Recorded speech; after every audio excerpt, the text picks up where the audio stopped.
Amonestaciones sobre los falsos maestros y la segunda venida.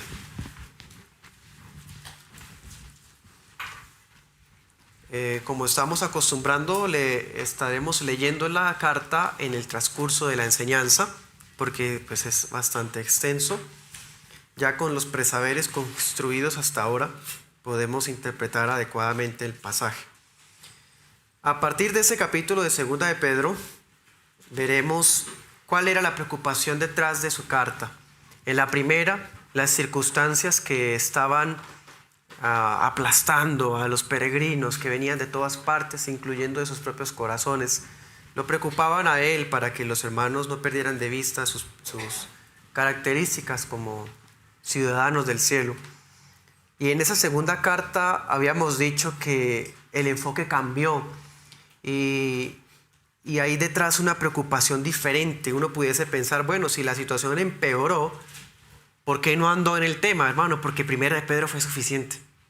Primera de Pedro es la carta para el hermano que sufre, la carta para el hermano que pregunta por qué, la carta para el hermano que está siendo objeto de opresiones o abusos de parte de autoridades. La carta de Primera de Pedro es para ellos. Ya no fue necesario hacer una segunda que tratara de lo mismo, que fue suficiente con la primera.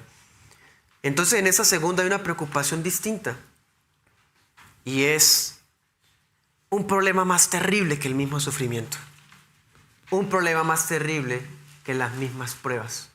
¿Y qué puede ser peor que el dolor o la tristeza o el luto y la escasez?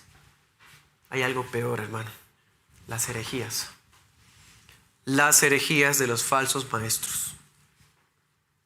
Nada puede arrancar a los peregrinos elegidos de esa senda que han sido colocados, pero solamente habría algo que sí podría moverlos: las falsas enseñanzas. Segunda de Pedro 2, del 1 al 3. Estaremos estudiando en 2 puntos. El primer punto será el capítulo 2 y el segundo punto será el capítulo 3. En este capítulo 2 titulemos así: características y juicios de los falsos maestros. Y el segundo punto será exhortación a la esperanza por la segunda venida. Bueno, comencemos. Primer punto: características y juicio de los falsos maestros. Segunda de Pedro 2, del 1 al 3. Dice: pero hubo también falsos maestros entre el pueblo, como habrá entre ustedes falsos maestros que introducirán encubiertamente herejías de perdición y negarán al Señor que los rescató, atrayendo sobre sí mismos perdición repentina. Y muchos seguirán sus caminos de perdición, por causa de los cuales el camino de la verdad será blasfemado. Y por avaricia harán mercadería de ustedes con palabras fingidas, sobre los cuales la condenación ya de largo tiempo no se tarda y su perdición no se duerme. Amén. Mire cómo comienza: pero hubo. Ese pero es un contraste. ¿Qué habló antes? Que los apóstoles están dando un testimonio de lo que vieron y escucharon, sintieron, palparon, en fin, ¿sí? Que tenemos la palabra profética más segura. Pero, ¿sí? ¿Se dan cuenta del contraste? Hay un contraste. Acabamos de ver hombres santos siendo inspirados por Dios, siendo usados para proclamar el evangelio, pero hay un contraste. Existen falsos maestros que van a ser descritos en este capítulo de una forma única en toda la Biblia. Segunda de Pedro trata de los falsos maestros. Esa es la importancia de la palabra clave: conocimiento. Porque si estamos firmes en el conocimiento de la sana doctrina, de la ortodoxia, podremos distinguir a esos farsantes para evitarlos a toda costa. ¿Sí? Y los falsos maestros no solo se caracterizan por su mensaje. Pedro nos mostrará que se caracterizan también por cómo viven. Sí, así que esta carta, como les decía, que es un lenguaje muy fuerte, es un lenguaje preciso, hermano, para un tema tan delicado. Es para que pongamos al descubierto y estemos advertidos de quiénes pueden llegar a ser identificados como tales y además el juicio que merecen y que ya pronto les llega. Los falsos profetas en el antiguo pacto aparecían, muchos, hasta llegaron a ser más falsos los profetas que los profetas genuinos. ¿Y era para qué, hermanos? Si usted mira Deuteronomio, por ejemplo, cuando advierte la presencia de los falsos profetas, básicamente era para poner a prueba la obediencia de los israelitas. Si lo seguían, era que no estaban obedeciendo el pacto, sencillamente. Pues del mismo modo, este Israel de Dios, que es el mismo pueblo, también tiene sus propios falsos profetas. Pero hoy, como ya no hay ministerio de profeta, bueno, hasta que apareció el siglo pasado otra vez, de la nada, el apóstol habla de falsos maestros. Los falsos maestros fueron predichos por el Señor mismo. Dice el texto: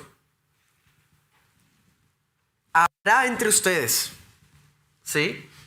Todos estos fulanos fueron predichos por el mismo Señor y se dedican ¿a qué? A enseñar falsas doctrinas.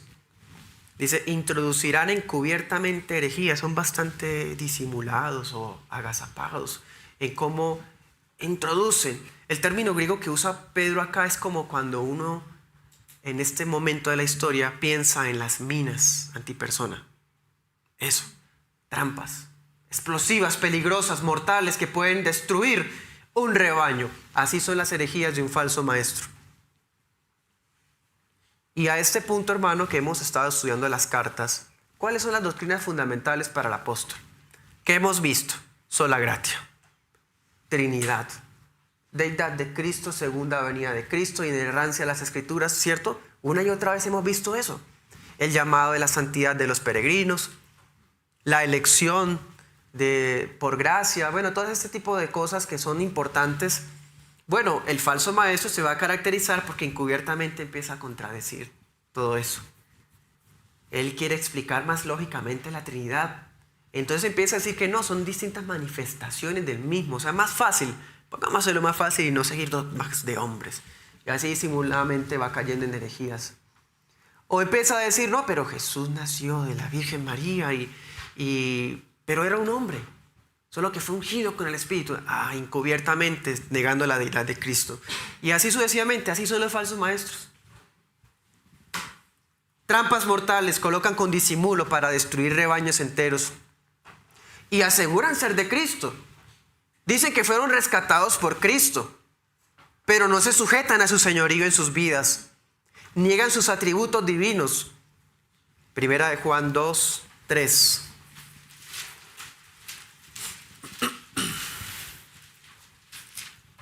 Dice, Primera de Juan 2, 3, dice, en esto sabemos que nosotros lo conocemos a Jesucristo, si guardamos sus mandamientos. El que dice, yo lo conozco, y no guarda sus mandamientos, el tal es mentiroso y la verdad no está en él. Bueno, ahí está un detalle de un falso maestro. Y ustedes saben, más abajito empieza a hablar de los anticristos, de los que niegan que Cristo haya venido en carne y hueso, demás. Bueno, ahí están las características. Pero ¿saben qué es lo peor del asunto? ¿Qué nos dice Pedro en el texto? En el 2. Lo peor es que muchos lo siguen. Muchos.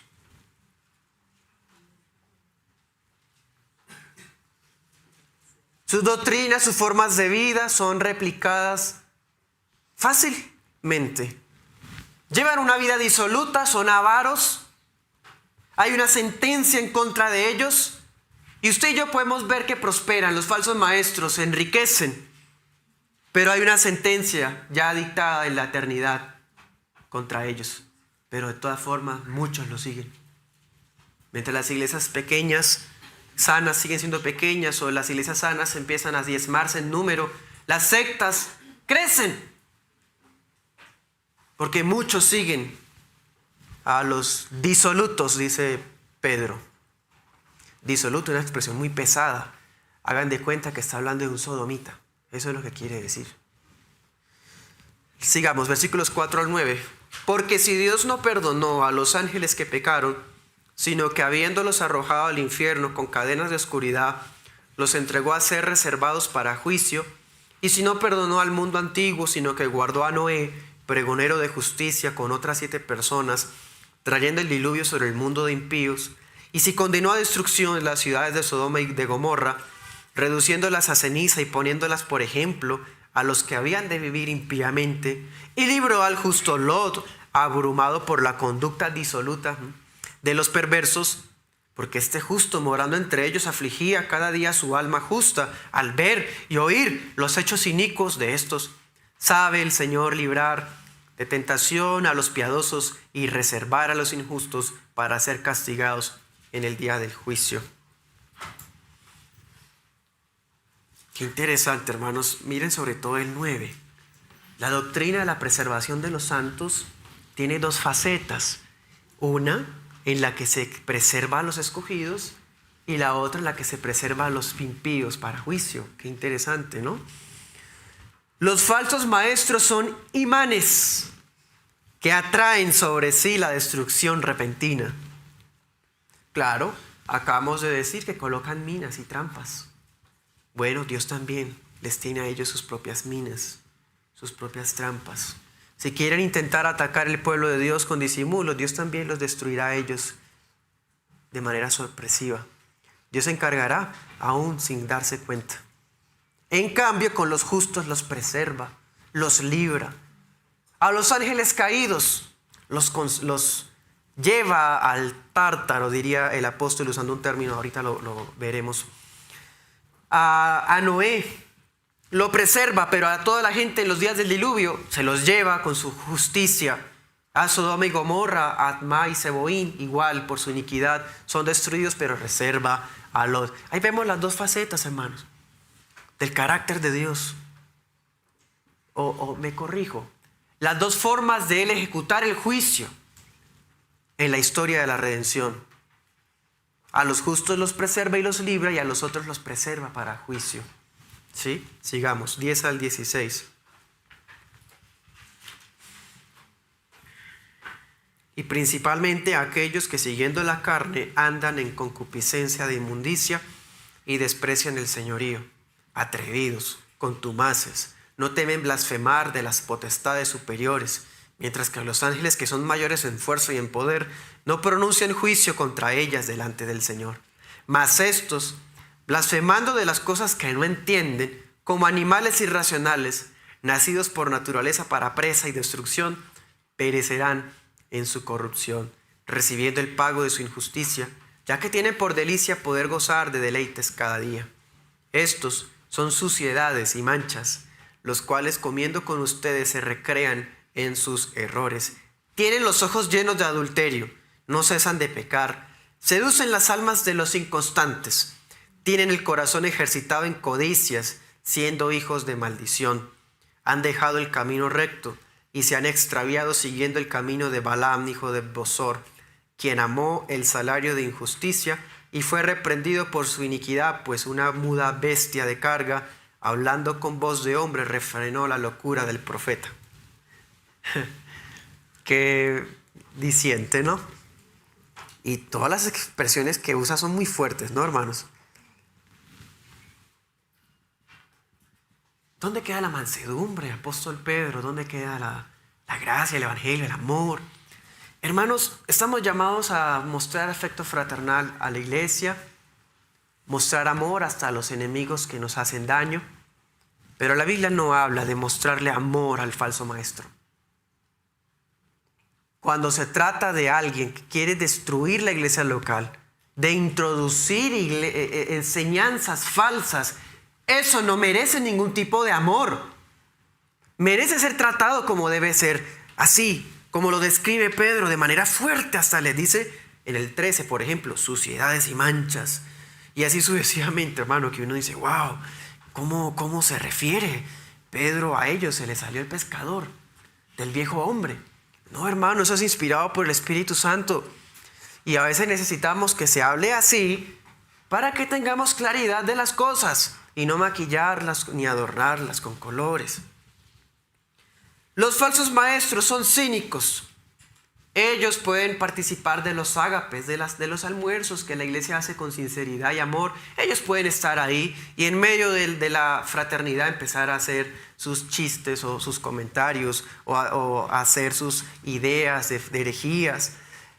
Así lo describe el apóstol. Son manchas en nuestros ágapes. También lo complementa Judas, ¿no? en el capítulo 1.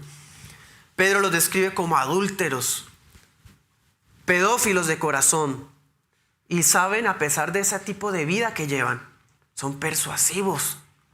Pero la porción que leímos, ¿a quiénes persuaden? ¿A quiénes?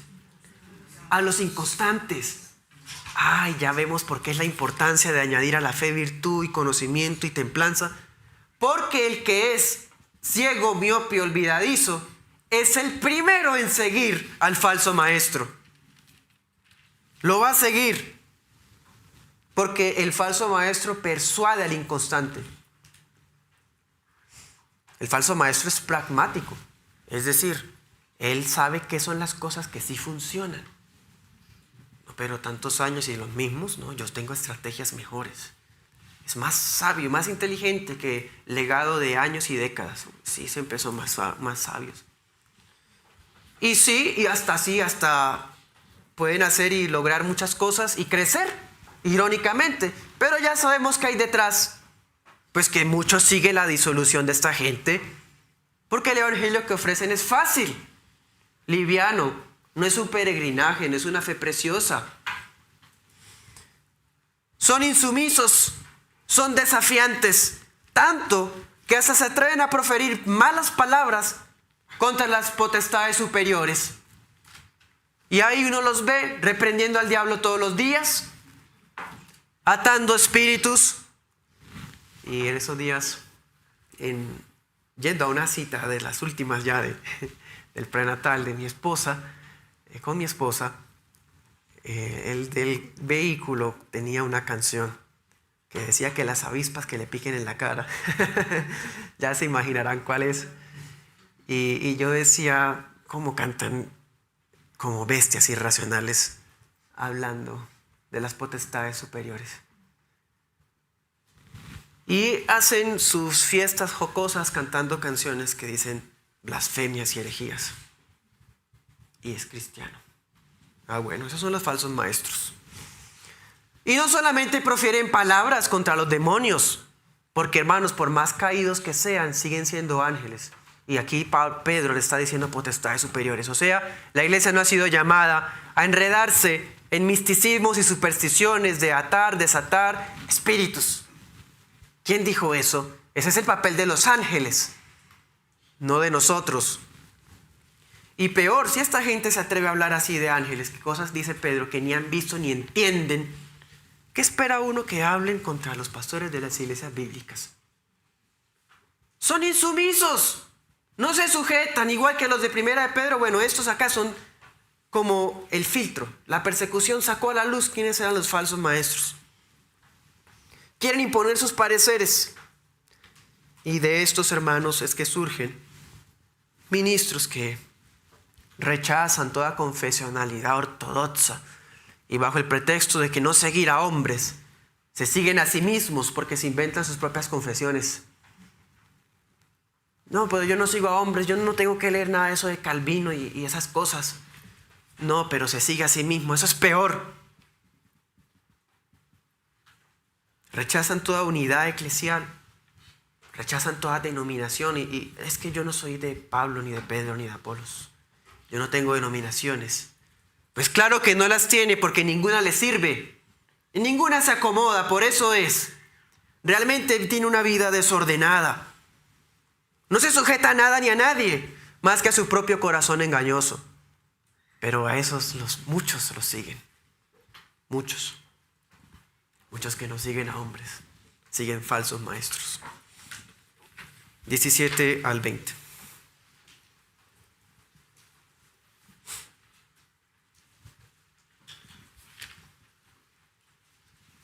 Estos son fuentes sin agua, nubes llevadas por la tempestad, para los cuales está guardada la oscuridad de las tinieblas para siempre. Uy, aterrador. Porque hablando arrogantes, palabras de vanidad, seducen con las concupiscencias de la carne, con disoluciones, a los que verdaderamente habían huido de los que viven en error, prometiéndoles libertad, siendo ellos mismos siervos de corrupción, porque el que es vencido por alguno también es hecho siervo del que lo venció. Ciertamente, si habiéndose ellos apartado de las contaminaciones del mundo por el conocimiento del Señor, y Salvador Jesucristo, otra vez enredándose en ella, son vencidos, su estado último viene a ser peor que el primero. Los falsos maestros son nubes. Así como cuando uno ve nubes y al fin no llovió. En un municipio que hace mucho calor y uno ve nubes y uno, bueno, ya el día está gris, va a llover. Pasó el día y no llovió, antes más calor. Así son los falsos maestros. Están llenos de promesas, pero no tienen nada que ofrecer. Se los puede ver arengando, gritando, moviéndose de un lado a otro y no dicen nada en el contenido. Porque piensan que gritos y sudor es unción. Pero analiza uno lo que están hablando y no están diciendo nada. Muy al estilo de los demagogos socialistas, ¿no? Se los oye prometer libertad financiera. Hablan de libertad espiritual. Prometen nuevas experiencias, empoderamiento, sanidad interior, libertad de todo, menos del pecado. Qué interesante. Libres de todo. Hay libertad financiera, desátala para tu vida. Ok. El lenguaje típico de un falso maestro. Son apóstatas, esclavos de sus pasiones. Miremos 2 Pedro 1:12 para que volvamos a ver el paralelo. Dice, yo no dejaré de recordarles siempre acerca de estas cosas, aunque ustedes las sepan y estén confirmados en la verdad siempre. Estos son los hermanos, los piadosos. En cambio los otros son los inconstantes, los que los arrastran, los falsos maestros. Es decir, ¿quiénes van detrás de falsos maestros, hermanos? Los falsos convertidos. Los que son incapaces de crecer espiritualmente. Dice Timoteo, ¿no? El apóstol Pablo dice, aprenden y siempre están aprendiendo. ¿Se acuerdan? Así son, la gente que sigue a los falsos maestros. Escuchan a alguien diciendo, Yehoshua HaMashiach, y van y aprenden. Ahora aprenden por allá en otro lado que, bueno, tantas cosas que hay, hermano, que ya, mejor dicho. Donde sea, van cambiando y aquí hay novedad. Aquí hablan de 7 años de tribulación y, sí, eso significa que Rusia y Ucrania, ay, tal cosa, no puede ser. Y van para acá y van para allá y no aprenden nunca nada.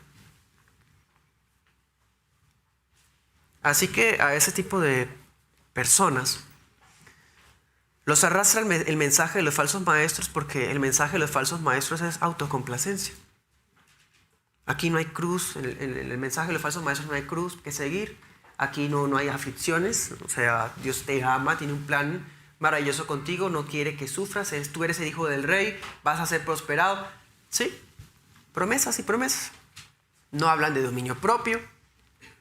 Ofrecen libertinaje. Ellos mismos viven una vida de libertinaje, entonces eso es lo que promocionan.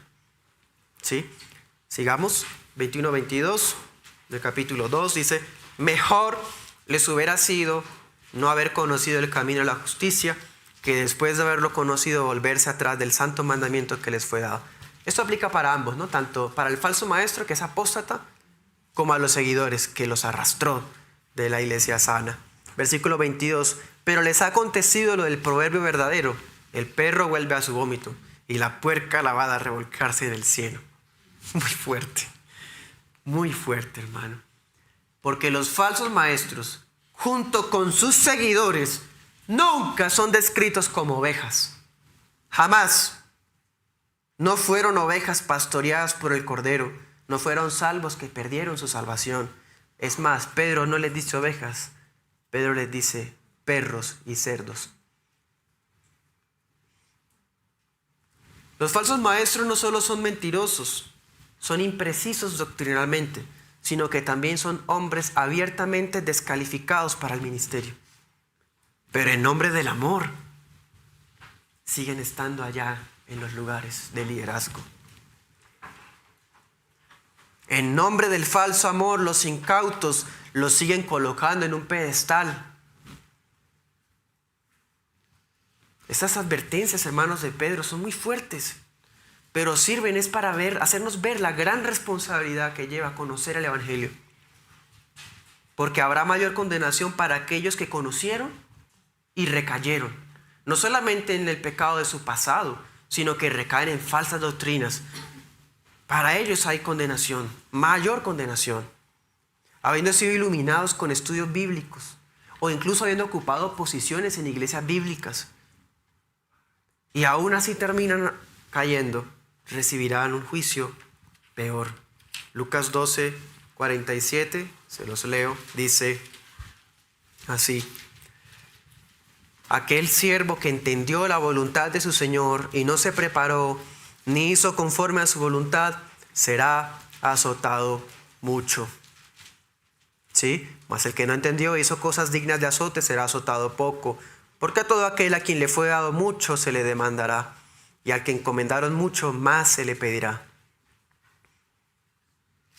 Bien, entonces en este primer punto vimos las características de los falsos maestros: mensaje y forma de vivir. ¿Sí? Son características de ellos. No solamente es el que niega la Trinidad, el que niega la inerrancia de las Escrituras. No solamente son esos los falsos maestros, también los inmorales, los avaros. Esos también son falsos maestros. Bueno, y también vemos el juicio. Una y otra vez Pedro les habla de juicio. Oscuridad reservada para siempre. Una sentencia que no se les tardará mucho. En fin. Vamos al segundo punto. Exhortación a la esperanza por la segunda venida. Segunda de Pedro 3, del 1 al 6. Dice: amados, qué diferencia. Exhortación a la esperanza por la segunda venida. Amados, yo les escribo ahora esa segunda carta. Hermano, y todavía hay gente que dice que segunda de Pedro no la escribió Pedro. Y en ambas despierto con exhortación su limpio entendimiento. Lo mismo de primera de Pedro. Para que tengan memoria de las palabras que antes han sido dichas por los santos profetas y del mandamiento del Señor y Salvador dado por nosotros los apóstoles. Sabiendo primero esto, que en los postreros días vendrán burladores, andando según sus concupiscencias y diciendo: ¿dónde está la promesa de su advenimiento? Porque desde el día en que los padres durmieron, todas las cosas permanecen así, como desde el principio de la creación. Pues ellos ignoran voluntariamente que por la palabra de Dios los cielos fueron hechos en el tiempo antiguo, y la tierra que proviene del agua y por el agua está asentada, por lo cual el mundo de entonces pereció anegado en agua. Bien, este último capítulo comienza con amados, ¿no?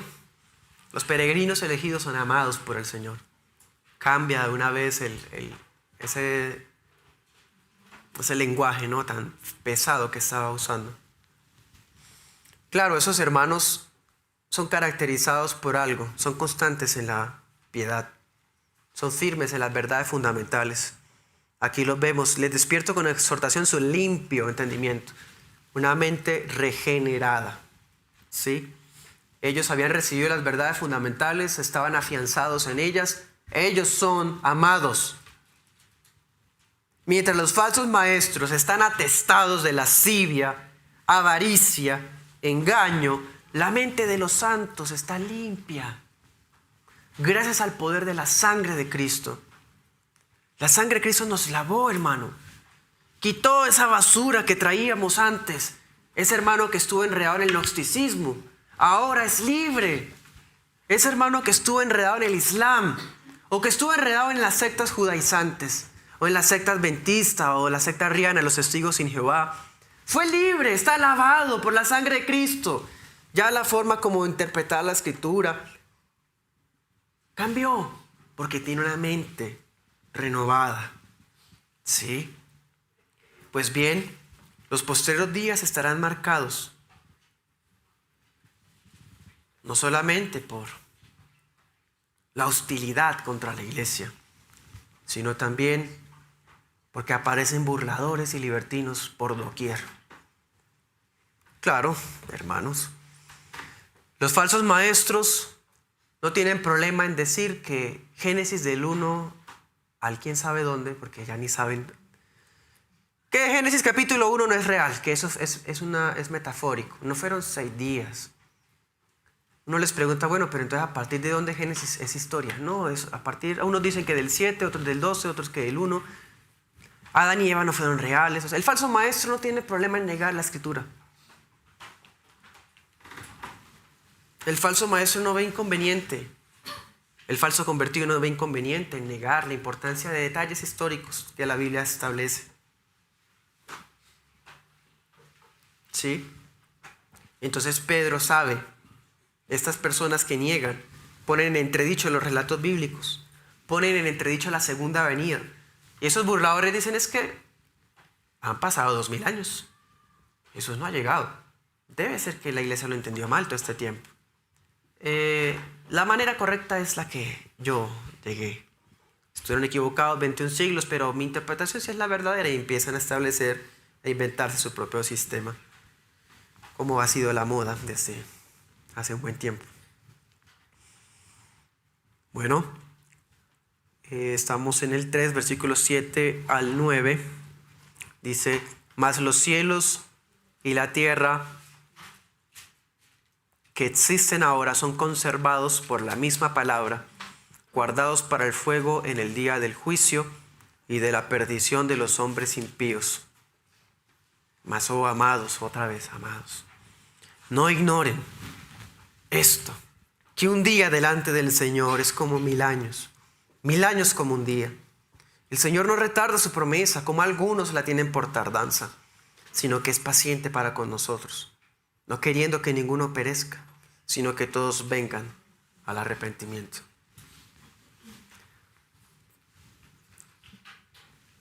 Dios no destruirá el mundo por agua. Él lo juró. El mundo no va a ser destruido por agua, como insinúan los discursos conspiracionistas del calentamiento global. El mundo no se va a hundir. El mundo está reservado para el fuego de la segunda venida. El fuego de la restauración de todas las cosas. El fuego del juicio de los impíos. Segunda Tesalonicenses 1.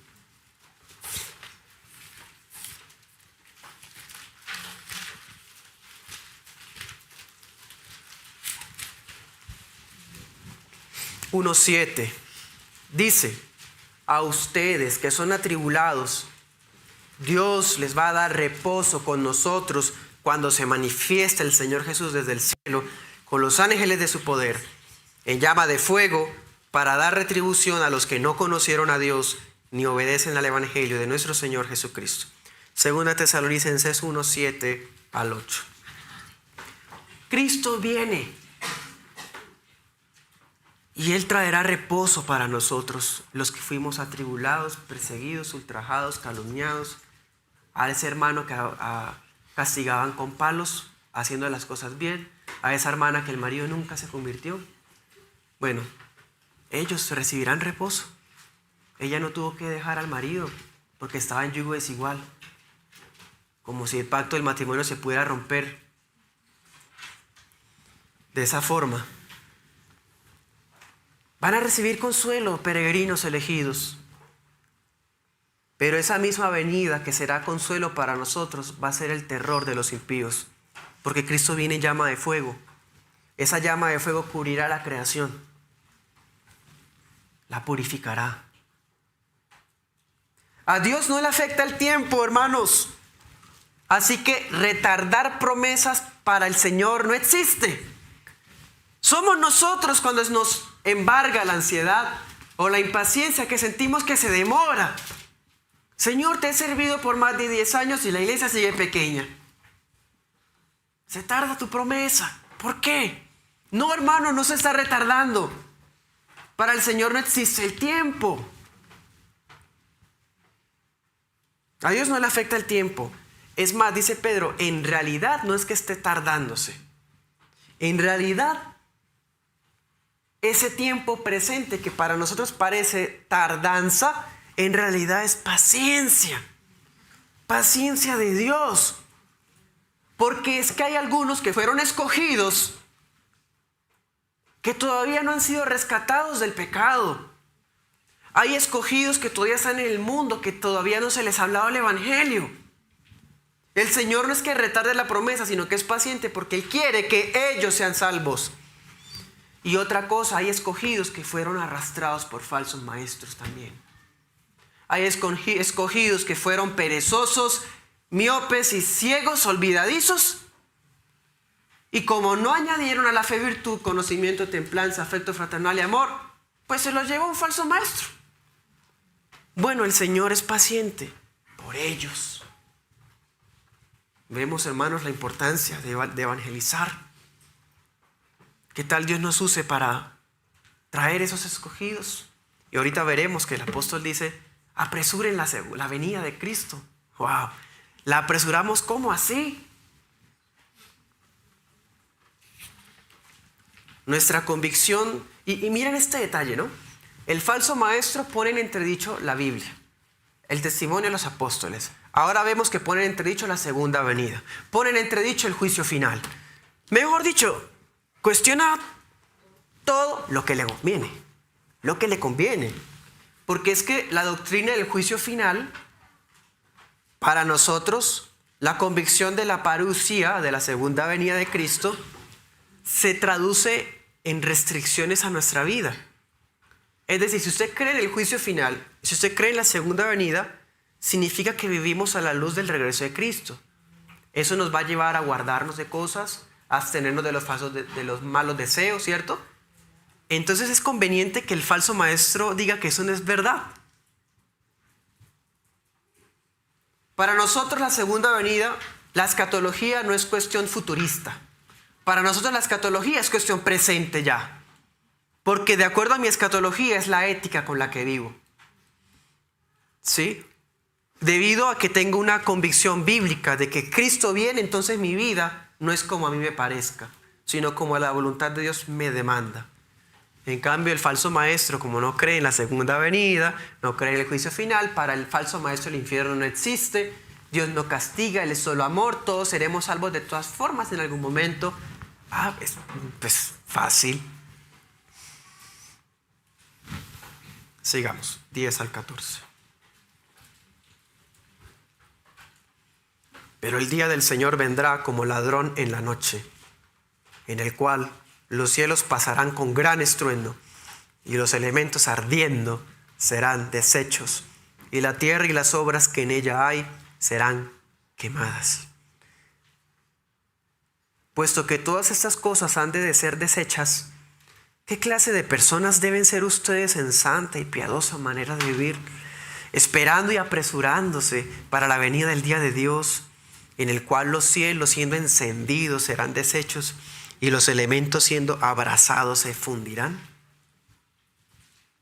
Pero esperamos, según su promesa, cielos nuevos y tierra nueva, en los cuales mora la justicia. Por lo cual, oh amados, estando en espera de estas cosas, procuren con diligencia, otra vez del capítulo 1, ser hallados por Él sin mancha e irreprensibles, en paz. ¿Cómo se le dice la segunda venida de Cristo? Día de Dios. Porque para Pedro, Cristo es Dios. La deidad del Cordero es imprescindible. Comenta Sproul: aquel que está por venir no es otro que Dios mismo. Cierro comillas. Por eso ese es el día de Dios. Es inminente. Inminente quiere decir no es que nos toma por sorpresa. Porque se supone que estamos velando. No nos toma por sorpresa a nosotros. Inminente quiere decir que no hay fecha. No hay oportunidad para hacer cálculos. Eso es lo que significa inminente. Bueno, y ese día, hermanos, las construcciones y edificios más imponentes hechos por la humanidad, los innumerables libros, las obras de arte, los títulos académicos, todo lo que el hombre hizo para dejar una huella en el mundo, será borrado con el fuego de Dios. Todo. Y si las cosas son así, ¿por qué no andar piadosamente? ¿Por qué vivir ocupados de esta vida si todo esto va a ser quemado, hermano? ¿Ven? La escatología bíblica me lleva a una vida de santidad. No a una vida de alarmismo, sin miedos. No, nos lleva a una vida de sobriedad. Velar. Bueno, ¿qué va a pasar después de la segunda venida? Cuando todo el mundo sea consumido por el fuego, nosotros recibiremos reposo. Después de haber sido juzgados en el tribunal de Cristo, los impíos serán lanzados al lago de fuego que dice la palabra, después de ser juzgados ante ese trono blanco.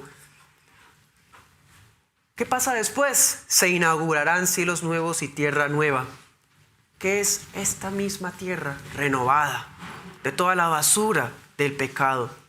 Cuando el Señor dijo, maldita será la tierra por tu causa, no, ya la creación será sana, será renovada. El término que usa Pedro aquí para decir cielos nuevos no quiere decir que esto se acabe y crea otra cosa desde cero. Aquí a entender es que se renueva, prácticamente más hermoso que en el Edén. Bueno, y ahí morará la justicia, hermano. La corrupción del siglo presente, la pecaminosidad que todavía batalla en nuestra alma, habrá quedado en el olvido. Así que seamos hallados sin manchas, irreprensibles y en paz al regreso del Señor. Voy a citar unas palabras de Calvino, abro comillas. El que espera el cielo nuevo debe empezar por renovarse a sí mismo y diligentemente aspirar a alcanzarlo. Mas los que se relajan en su propia suciedad, con seguridad no piensan para nada en el reino de Dios y no disfrutan de otra cosa sino de este mundo corrupto. Cierro comillas. De acuerdo. ¿Por qué no mirar al futuro, hermanos? Tantas promesas que tenemos, no solo grandiosas y preciosas y grandísimas promesas para ese peregrinaje, sino hasta para después del peregrinaje. Vale la pena vivir para el Señor. 15 al 18.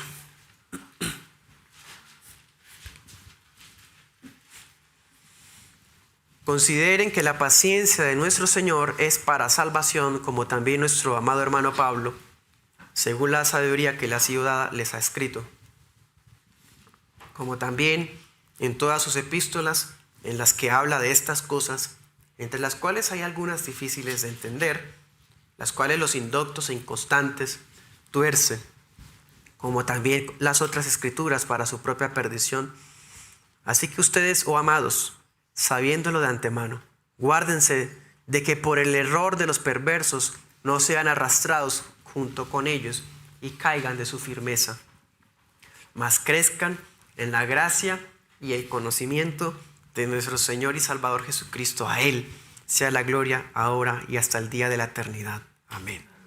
Wow, qué hermoso. El apóstol Pablo también advirtió esto. Y básicamente la paciencia de Dios es para salvación. Puede usted mirar Romanos 13:11 en adelante. Ahí es muy similar lo que dice Pablo. Dese cuenta, Pedro está tratando las epístolas de Pablo al mismo nivel que las otras escrituras, ¿no? O sea, él cree en el canon del Antiguo y del Nuevo Testamento. Pedro no cree en ese falso evangelio que coloca el Antiguo por encima del Nuevo. No, los ve ambos inspirados por Dios. Y que casualmente los falsos maestros lo tuercen. Y los que lo siguen también. La palabra griega que usa para torcer da a entender como tortura, como arrancar extremidades o torcerlas. Impresionante, eso es lo que hacen los falsos maestros. No caigamos de nuestra firmeza, crezcamos, hermanos, en gracia y conocimiento. Aprenderlo todo de Cristo, todo lo que podamos, es la evidencia de que fuimos amados, de que fuimos elegidos por Dios para santificación, de que seremos protegidos del engaño del mundo. Si dejamos de crecer en nuestra cristología, de aprender de lo que Cristo es, podríamos construirnos un becerro de oro En cambio, si conocemos al Señor Jesús tal cual en su palabra es, de la mano con la iglesia triunfante que por siglos nos ha heredado doctrinas tan maravillosas, seremos protegidos, hermanos. Ese es nuestro tesoro por excelencia. Los peregrinos expatriados lo habían perdido todo menos su gran tesoro. Ese es el tesoro de nosotros. Esa es la felicidad de los peregrinos. Y démonos cuenta qué hermoso, qué inspirador saber que el último rastro de vida de Pedro, las últimas palabras de su vida, son una doxología para Cristo, a su Señor y Maestro, Dios Hijo. Unámonos a las palabras de Pedro. A Él sea la gloria ahora y hasta el día de la eternidad. Amén. Para terminar les digo 3 conclusiones. Primera, si hiciéramos una lectura simplista y humanista de los versículos que leímos, uno podría pensar que Pedro está usando el lenguaje peyorativo, como falacias ad hominem, como diciendo insultos. Uy, esa no es la forma de defender el evangelio, Pedro. No, hermanos. Cada uno de los términos que usó Pedro está diseñado para dejar una fuerte impresión a todos nosotros. ¿Le impresionó? Bueno, entonces cumplió el propósito. Es para eso. Con tal de que nos percatemos de la identidad de los falsos maestros y de ver cómo Dios los ve. Porque nuestros ojos, uno los puede ver inofensivos, inclusive muy atractivos, pero ¿cómo los ve Dios? Bueno, ahí ya vimos la descripción. Bueno, así son los falsos maestros, inclusivos, inofensivos, atractivos, pero Dios los ve de otra forma. Nunca escucharemos a una iglesia bíblica hablando bonito al pecador, como tampoco escucharemos a una secta confrontando el pecado de inmoralidad y avaricia. Segunda conclusión. Notemos el patrón que Dios ha llevado desde los tiempos bíblicos. Cuando vas a dar juicio, da un tiempo de espera antes de que venga la justa retribución. Esa es la forma de actuar del Señor. Siempre da un espacio para que la gente escuche el evangelio y se arrepienta. ¿Sí? A los ángeles que pecaron, los arrojó a prisiones de oscuridad. Pedro usa el término tártaros, hablando de como una especie de Hades, pero de los ángeles. Están allá ellos. Pero hubo unos ángeles que fueron preservados, los ángeles escogidos. ¿Sí? Al mundo prediluviano le dio la oportunidad de arrepentimiento. Noé predicó más de 100 años, llamando a arrepentimiento. Con el Espíritu de Cristo pregonaba justicia. Y la gente no lo escuchó. Dios da un tiempo para que la gente se arrepiente y luego derrama el juicio. Lo mismo con Sodoma. Las ciudades vecinas las redujo a ceniza. ¿Sí? Pues bien, aunque los apóstatas vivan 100 años, su condenación no se tarda. El juicio de Dios caerá sobre ellos con la misma certeza y poder que cayó sobre los ángeles caídos, sobre el mundo prediluviano y sobre Sodoma. Tan cierto como estos 3 cargaron el juicio de Dios, así caerá el juicio de Dios sobre los falsos maestros. Y última conclusión. A los falsos maestros, como les decía, les conviene negar el infierno, la disciplina o el castigo de Dios, la segunda venida, todo lo que les conviene para llevar una manera de vivir torcida. ¿Sí? Pero no es la voluntad de Dios que ninguno de los escogidos perezca, ni siquiera aquellos ingenuos, inconstantes que fueron arrastrados. Hermanos, estamos llamados entonces a darle importancia al evangelismo. Evangelismo, hermanos. No llevar una cultura evangélica de quedarnos sentados los domingos en la iglesia, nada más. Anuncie el evangelio con prudencia en su lugar de trabajo, en los tiempos libres, en la universidad, en el colegio, donde sea que estemos, los vecinos, que sus publicaciones muestren a Cristo, que su forma de hablar, de vestir muestren a Cristo. Pues teniendo en cuenta vivir coherentes, ¿no?, con lo que predicamos. Y así, hermanos, quizás rescatemos a algunos de los escogidos que esté enredado en el engaño. Oremos.